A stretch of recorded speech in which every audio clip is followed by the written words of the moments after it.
Hey everyone, this is the second part of last week's episode. If you didn't hear it, hit pause, go back a week to catch up. And one thing that I had to change with working in the senior industry is all my family's gone now. Mm-hmm. And so especially women would say, well, where does your mama live? Oh, all my family's gone now. And I would see this horrified look on their face. So now I say, all my family's back east. Yeah. And my father is buried east, and my mother's ashes, which my mother planned everything except what to do with her ashes. They're in the closet in the master bedroom. She obviously likes it there. She hasn't rattled any chains over the bed. My dad did the same thing with his parents. And I have no idea what to do. Exactly. I don't know what she wanted me to do. So, they're just there. So, it's not like you can just drive down the road and throw them out. No. But, but like I said, she's happy, or she'd be rattling chains over my bed. And I think she was a collegiate research librarian. I think she would have gotten on board with this. And I know my daddy would have. Yeah. Because he loved every little kid on the face of the earth. And every little kid loved him. Hi everyone, I'm Lexie Callies. Do you feel the squeeze of caring for an elderly loved one and school-aged children? Then welcome to the Sandwich Stories. Let's dig in. Then they become agitated. Mm-hmm. Recently, I had a client, and she became so agitated that she's pulling on her clothes. Mm-hmm. And we don't want that. No. And, we go in, Mama, you remember who I am? You remember my name? No, you can't do that. No, you can't do that. Because somewhere in the cortex of her brain, she may, but it doesn't come out. Mm-hmm. And I beg and plead people. I am so very fortunate that, with the exception of Aunt Rose, no one in my family has ever had cognitive disorders. We tend to die just like that. Yeah. But I beg and plead with people to not stop going to see their loved ones. No, don't. Mm-mm. Maybe they don't remember you, but you'll always remember them. Yeah. And if this baby or the pretty golden doodle or I think now they're using ponies in they are. There was a pony that came to my mom's first assisted living, and he wore shoes. Mm-hmm. He had specially made shoes and an outfit, and it was always themed according to the holiday. It was very cute. Anything that we can do, like I said, I am probably terrified of snakes more than any human on the face of the earth. But if somebody had said to me, your daddy would benefit from having a snake, I would have been out there. I would have gone to the zoo and tried to steal one. I mean, I have no pride. I don't care. Nope. But we have to meet them on their level. Right, yeah. And it's hard. I know it is hard. It's hard for me to say to somebody, we need to get hospice in. Your daddy is dying. Yeah. That's very, very hard. That's hard. But I'll do it because I would want somebody to do that. Mm-hmm. Another initiative that I'm working on is called Comfort Babies. Okay. Now, this is through hospice. Okay. So the people may not have any cognitive disorders. Mm-hmm.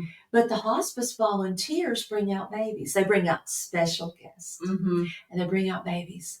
You have no idea just how comfortable it is just to hold the baby. Mm-hmm. And I find myself at meetings, at presentations. Mm-hmm. I'm just like a parent. Right. I'm supporting their head against the crook of my arm. I've got a hold of them.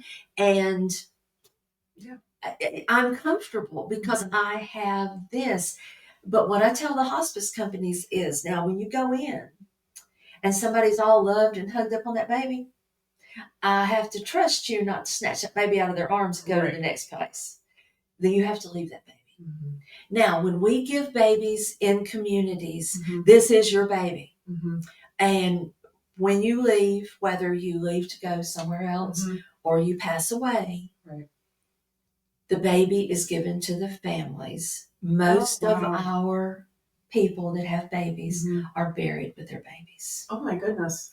Now, we don't encourage people sleeping with them, although it's possible, because like I've mentioned before, we make sure that their skin's soft. We don't want skin tears. But the baby can fall off the bed, and now we think our baby's been kidnapped.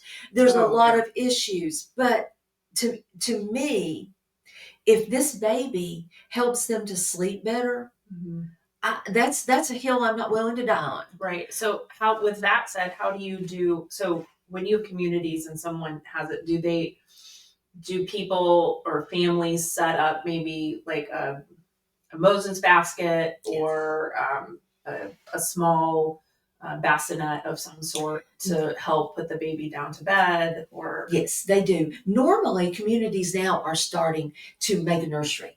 oh, And they've got the relaxing lights, you know, the little ones that rotate. oh yeah, And they've got rocking chairs and all of that. And that's where the babies go to sleep. okay, Because when we first started and in the first few communities, they were taking them and putting them in the supply closet. Well, then the next morning, everybody is at the supply closet to get their baby, and they can't get anything out. So they're doing they're doing bassinets, little baby beds. Families that do want them in the room will do the Moses basket or a small bassinet. But communities are really understanding how fortunate they are to have the project. right, And they want to have a special room for them. of course. And like I said, also there's rocking chairs, and it's a relaxing place for the loved ones to go with their babies. Also, then I can say, oh, well, we need to go put the baby down. So we take the baby and put the baby down. But they know where the baby is, and they know they can go and get their baby. Right. And so it's another measure of comfort. We get the rocking chair. It's usually warmer in there than out in the community. Right. They normally have blackout shades, so it's darker. Right.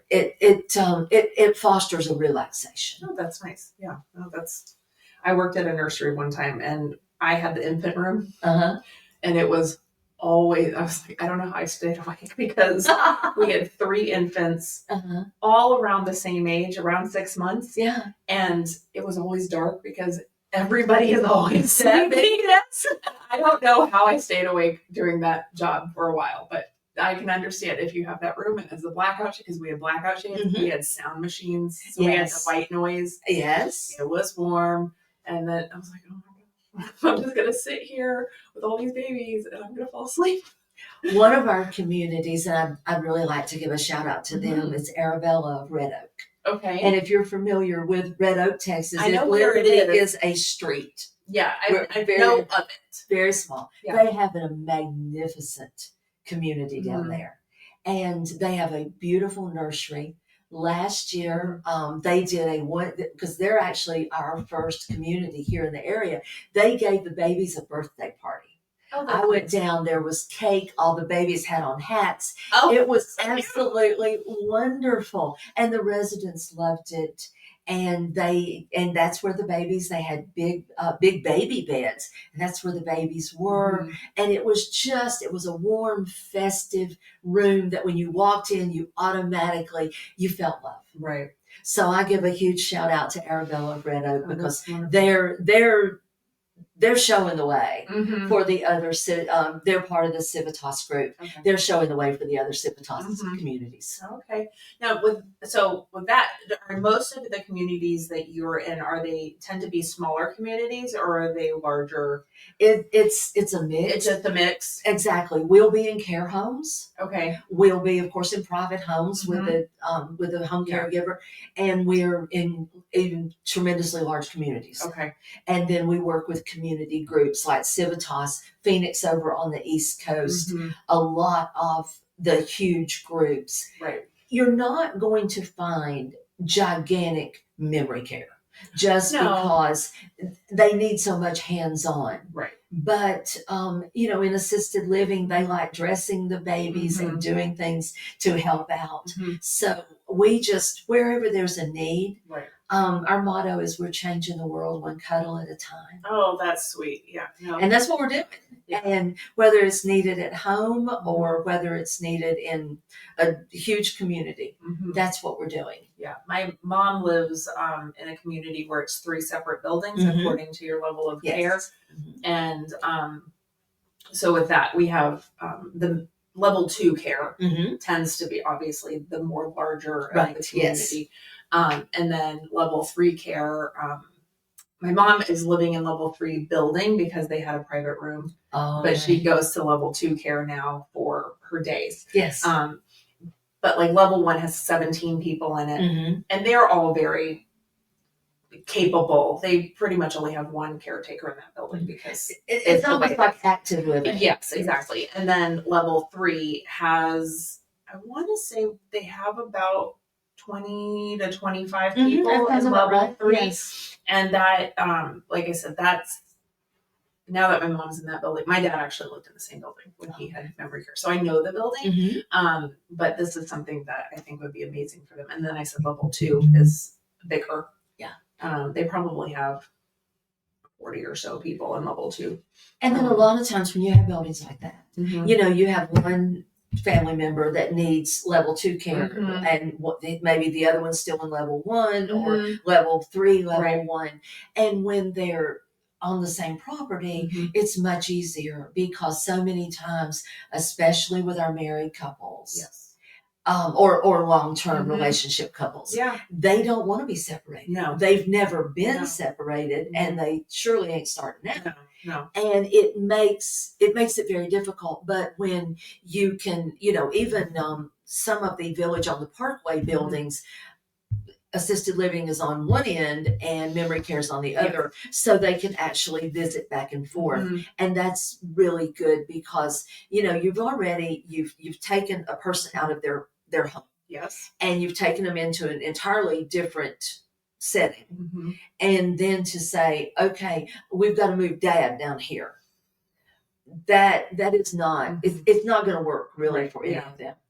So we try to work, you know, if one person is going to be getting the baby and everything, we still want that other person involved, right? Because they're going to be there, and we want them to react correctly with the baby, right? Yeah. And really, even if I offer someone a baby and they say no, you would think that I'd be all upset. Oh, they didn't want the baby and everything. You know, I'm thrilled. Because I have given them, we've taken every decision-making ability away from them.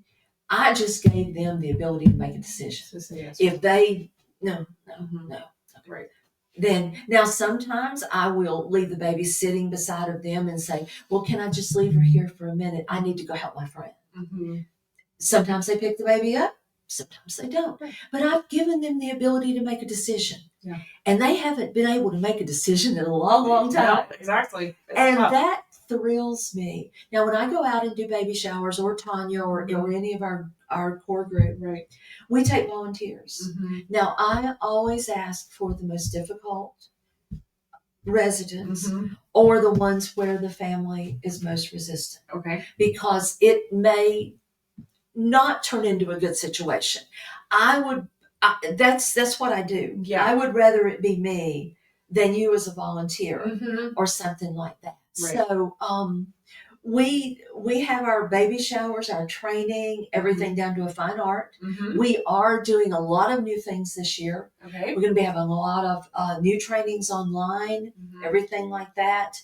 Now we'll still, when possible, do our in-person trainings. But we are, within the next couple of years, we're going to be developing our own line of dementia dolls. Wow. So they can be much more customized. Nothing wrong with these. Actually, this is baby number 53. It took 53 tries to find the best baby. And because if you don't know, if you're new to cognitive, when someone develops dementia, to start off, their field of vision is here, just like ours. And it begins to narrow until it's right here. A periscope. I did that to a girl in our office the other day. I got behind her and I did that. And when I did that, she goes, I can't see. I can't see it. I said, because I didn't tell her what was going to happen. I said, I want to give you a demonstration. I can't see it. I said, and she reacted perfectly. I said, that's exactly right. You can't see. Right. Yeah. And if I approach you from the back and touch you, she goes, it scared me to death. I said, exactly. Yeah. We have a way that we approach people when we are doing the baby showers. We approach them from the front. We looked for babies that have big, happy expressions. Yes. Now, a lot of people use reborn babies, and there's nothing wrong with that. They're very, very expensive. Yes, I've seen a few of them, but not in person, but I have seen them, and they are very expensive. They are very expensive, and they do not always have happy expressions. And the dementia sufferer does not understand why their baby is not happy. Our babies do not have eyelashes because that encourages picking. Yes. And after they pick out all the eyelashes, then they're agitated because their baby has no eyelashes. The hair is molded. Our hairs will even with our line, the hair will always be molded. Okay. Dementia patients get gummy; it gets in their mouth. They easily could pull out some and swallow it. Yes. So our babies do nothing because all of us had that baby doll with the wonky eyes. One's open, one's closed. And the eyes don't move. Right. Anything like that. I mean, I'm sure that somebody could gnaw off a thumb, but it's going to take a while. Yeah, Somebody's going to catch it. Exactly. So our babies do nothing, yet they do everything. Yeah.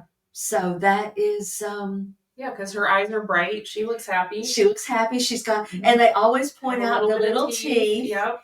And I will usually say, well, now, is it an old wives' tale that if they get teeth really early, they're going to be smart? And they love that. They want to interact with people. Yeah. They still want to be social. And that's what we bring back. We bring back memories. We bring back socialization. We help with falls. We help with sundowner. And there is not anything on the market today or ever will be that can work as fast as this baby. Yeah, it's amazing. And it doesn't wear off and it doesn't have any side effects. No. The only other thing I've seen that worked, and it worked for a friend of mine, her mother, God bless them, her father just turned 96. He's still caring for his wife who has dementia. And my friend and her sister also take turns throughout the day helping to take care. But they got one of the robo dogs. Yes. The special robo dogs. And I saw the video of the day she received that dog. And that was amazing too. Those are the only things I have seen. I've not seen the babies until today. So just so y'all know. And, but I have seen babies in facilities where my grandmother lived. There was a lady who had a baby all the time. Yes. But that they didn't have it programmed. She just had her baby. She just had her baby.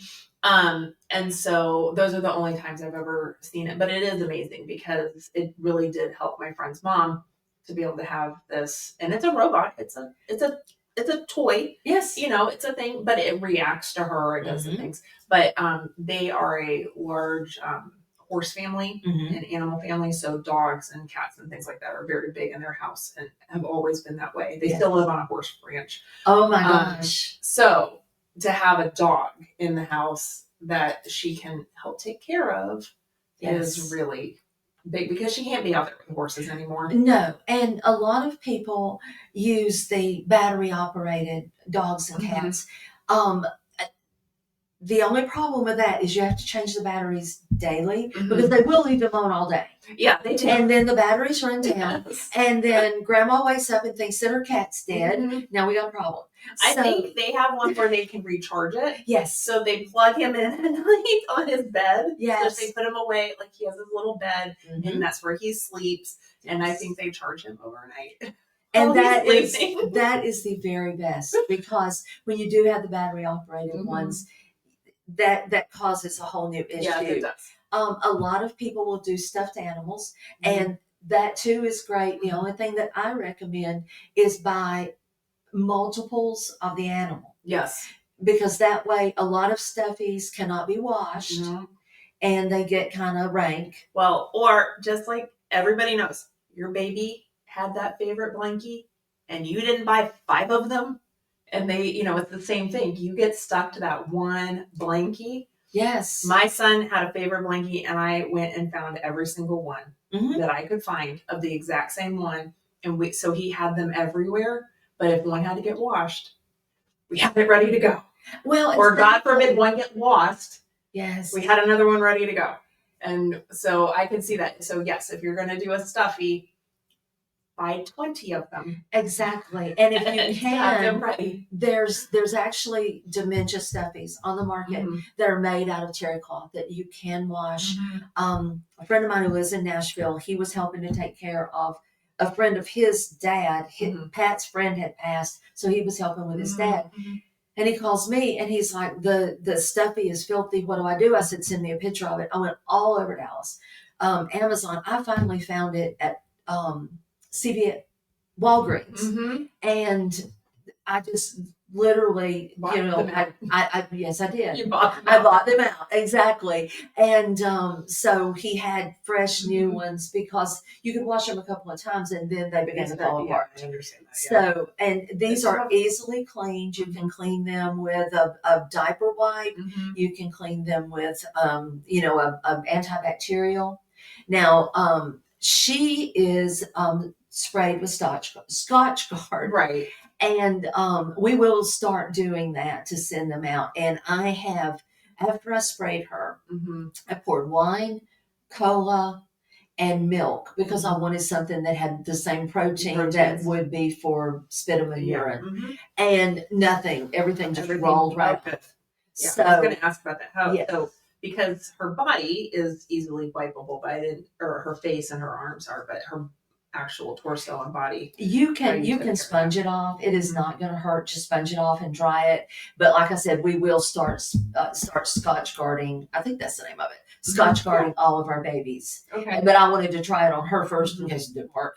And so, but it does. And then that way they're just, it's just wiped like that. Yeah. But the clothes, you just undress them and put new clothes on them. And like I said, all of our clothes are newborns, except we do have some babies that are preemies and they wear preemie clothes. Okay. So, but we go to the Once Upon a Child, we buy them out. Yes. And then, a lot of times we order the little headbands, little hats and everything. We get those from Amazon. And of course, we're a nonprofit. Right. And love to have people that will go on the website, will watch our videos on Facebook and learn more about it. If you'll put my contact information. We definitely will. Onto the pad. Yes. Be onto the podcast because I will be more than happy to answer questions. We do individual babies and we will help you. I'm always available, as is Tonja. So you always have support, whether it's a community activities director or someone who's caring for family at home. I believe, of course, we're coming into what's called the silver tsunami. Communities are great, but they're very, very expensive. Yes. So no one wants to, we discussed that. Yes. A whole episode of what we pay right now for my mother.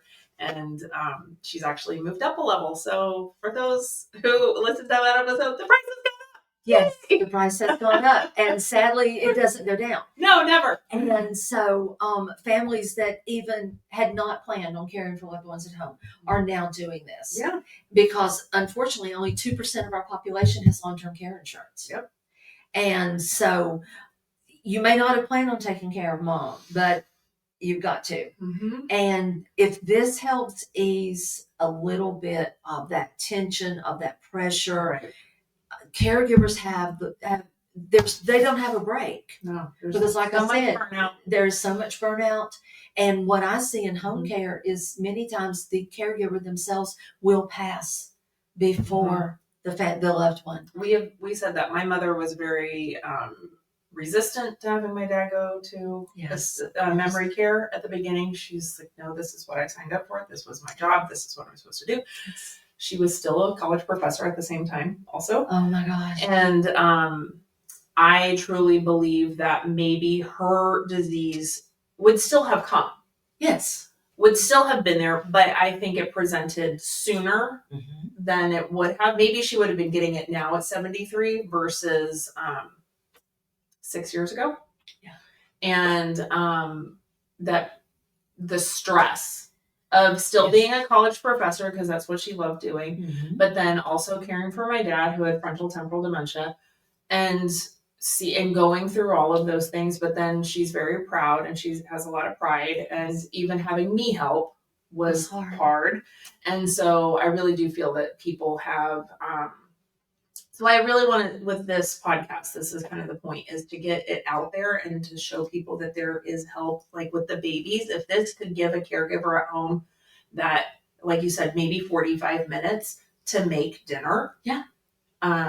Or if you have someone who can I wouldn't put this upon teenage children, but there is, we all need to pull together. We do. Yes. And so maybe if you have a little one, but you do have a teenage 16, 17, 18 living at home also, that maybe grandma could help change the baby and your 16, 17, 18-year-old could still be home with that person. Yes. You could go get your little from school or from dance class or whatever it is. And you don't have to bring grandma along, but then your 16, 17, 18-year-old is not, I hate saying the word burden, but that's how I think some teenagers feel, because they don't, sometimes they have to grow up a little sooner than they would like, but it's something they can do with their elderly loved one and participate. Yes. But they're also being able to help watch, but grandma's not they don't have to worry about, like you said, grandma trying to escape, run away or leave or go somewhere where they're not supposed to go, because they can't be left alone anymore. Well, exactly. And we don't want the children to grow up so quickly. No. But this is a fun activity. This is fun. This is not me just staring at No.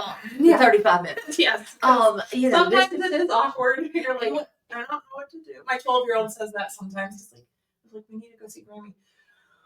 Okay, let's go. And I think he tells her about his day and he does all the things, but sometimes it's hard. What else are you going to interact with? So I do try to go when I bring my son. I try to bring him along when I know there's activities going on. Yes. On top of just visiting so it's like, oh, I know they're going to be painting at this time on Saturday.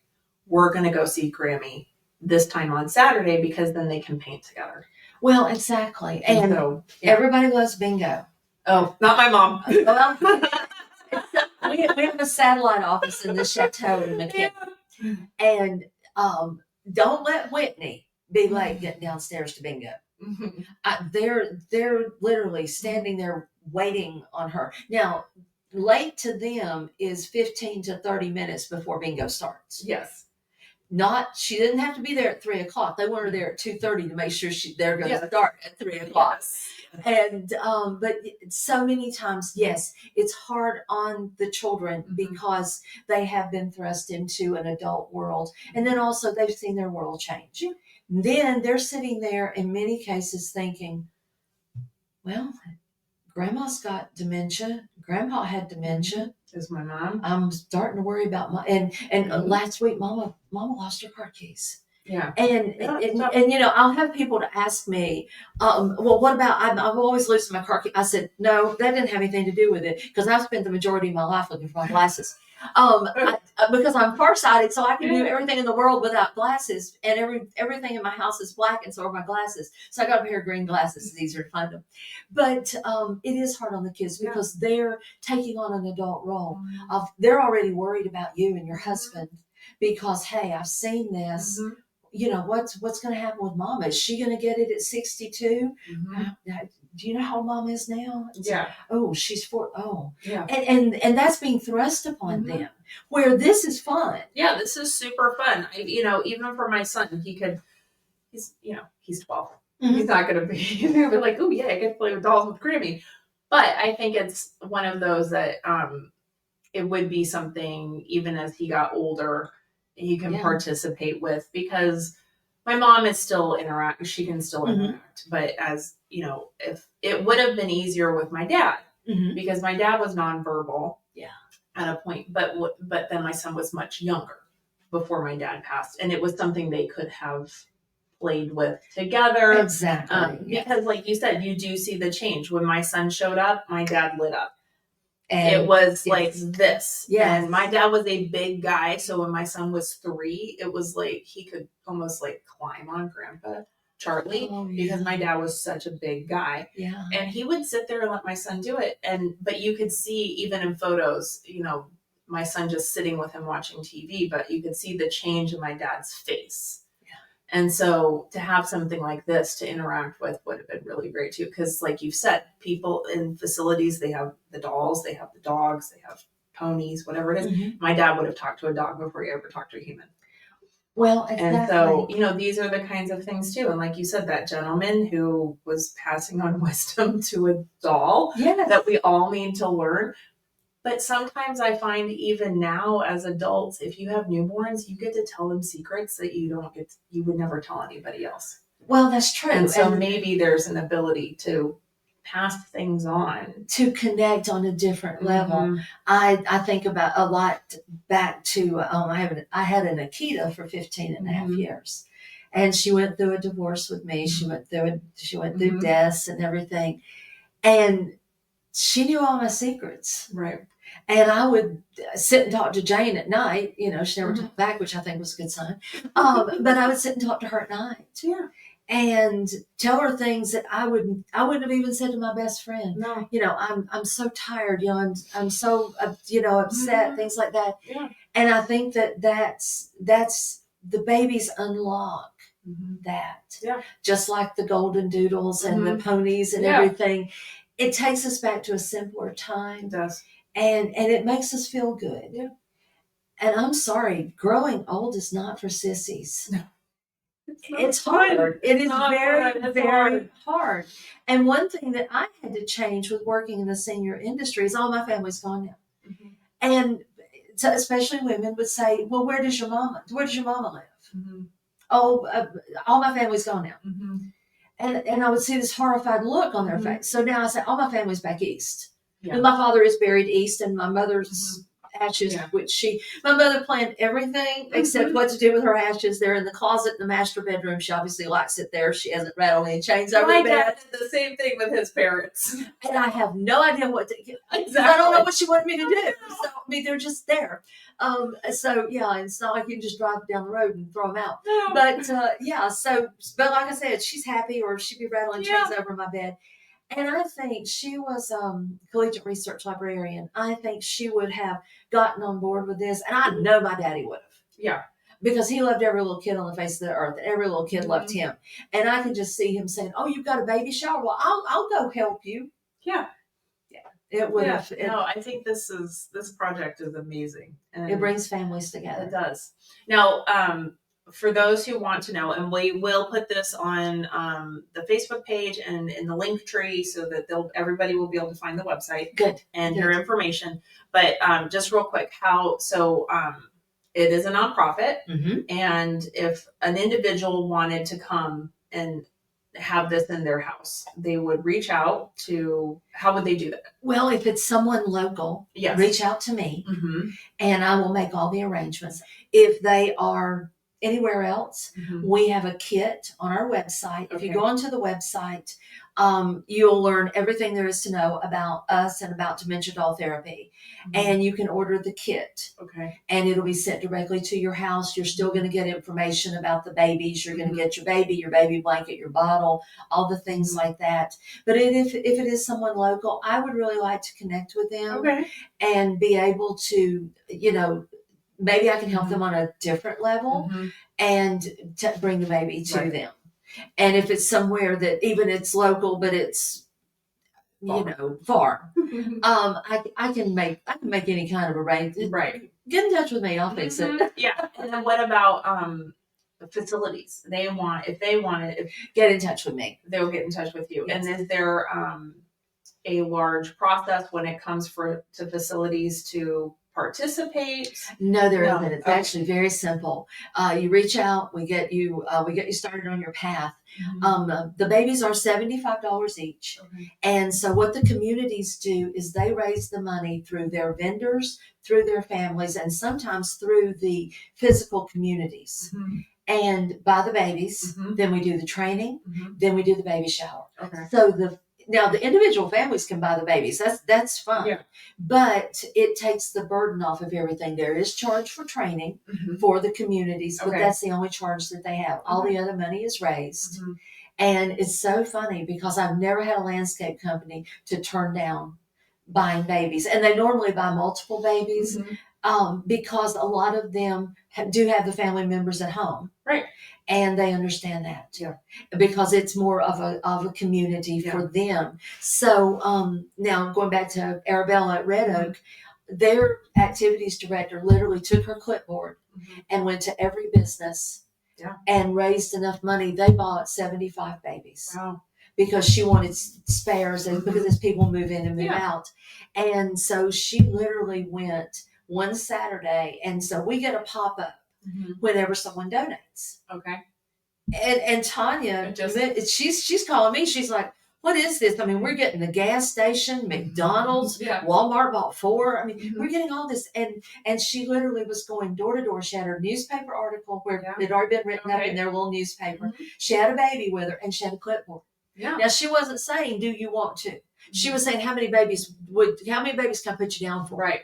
And raised enough money in less than 24 hours to buy all her babies. That's amazing. So we help you do that. Now, we're not going to contact the families. Okay. That's up to the communities. Right. But we have, the email program for you to send out to the vendors and everything like that, because people want to do this. Yeah. They want to be a part. And then as your vendors purchase babies, then they are invited to the baby showers. The baby showers are not open to like vendors that want to get into your community. Of course. It's the people that have donated. It's open to the families and everything, so that they can come and see the babies in action. That's amazing. Oh, this is so great. I hope all of us can get one of these babies. This is awesome. Whether it's at your house. Oh, go ahead. We have a donate button on the website. Okay, we'll make sure that we get it all out there and get the donations out there. This might be a Eagle Scout project for my child, so I might make it. Just get in this touch could be amazing. Yes. I don't know. He's not there yet, but we always are. We're trying to come up with Eagle Scout projects. This might be an idea. We'll see. Anyway, but so I want to thank you for coming and talking about the Grandbaby Project. I really do appreciate it. Okay, and then like I said, we always have Song of the Week. Okay. And I ask my guests to come in with a song that lifts you up, makes you happy, just gets you through the day. And what song did you bring us this week? The song is Don't Stop Believing. Yes. It is by Journey. It was a song that came out in the 1980s. And it was composed by Stephen Perry. Yes. And sung by him and Neil Sean off Journey. So all of y'all, Don't Stop Believing by Journey. It lifts you up. It is a song about perseverance. That to keep going, that there is a better day, there is better times ahead. And that's what I want to believe, that one day we will find a cure for all cognitive disorders. And we will never, ever have to lose our family members. Oh God, that would be quite the day. That would be the day. That would be that. Yeah. That would be better. I know everyone says, the adage of, I want world peace. No, I want that. That is what I want. I want a cure. I want a cure. I do. Yep. I totally believe that too. So I really do appreciate your time. Thank you so much. All right. Thank you, Mary. And I want to say thanks to everybody. If you, like we said, we're going to put all the information on the website so you can reach out to Mary or the Grandbaby Project, depending if you live in Texas or outside of Texas. We'll make sure you get the help you need. And I'll talk to y'all next week. Okay. Thanks, guys. Bye. Love you. Bye. Thank you so much for listening to Sandwich Stories. I really hope you learned some new things and enjoyed it. If you did, tell a friend, tell your mom, tell your sister, tell your dad, tell everybody you know to also listen. Maybe they'll learn some new things, how to help each other out. And find us at Sandwich Stories Podcast. Thanks so much.